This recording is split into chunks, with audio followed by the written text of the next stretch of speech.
তো বাচ্চারা, তোমরা যে পরীক্ষা দিয়েছো রেজাল্ট এসে পড়েছে। এই সাব্বির, তোমার সবচেয়ে বেশি নাম্বার হয়েছে, 90 নাম্বার পেয়েছো।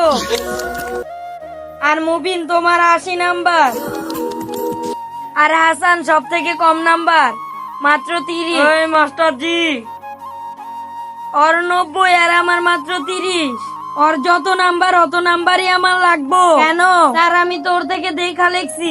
ছোট্টা, ওর থেকে দেখে লেখছো। স্যার আমি কিছু জানি না, ওই 90 পাইছে, আমারও 90 লাগবে। কেন, তুই কি ওর মতো পড়তে পারো? হ্যাঁ, আমি ওর মতোই পড়তে পারি। আমি ওর মতোই পারি, আপনি আমাকে প্রশ্ন করেন। আচ্ছা, তুমি 5 লাইন কবিতা শোনাও। স্যার শুধু এতটুকুই পারি না, অন্য কিছু ধরেন সবই পারবো।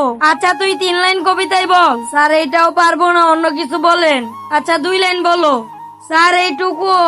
আপনি দুধ খেতে পছন্দ করেন নাকি মদ খেতে পছন্দ করেন? আপনি যদি দুধ খেতে পছন্দ করেন তাহলে ভিডিওতে একটি লাইক করে চ্যানেলটাকে সাবস্ক্রাইব করেন। দূর হাসানের বাচ্চা, যা এখান থেকে।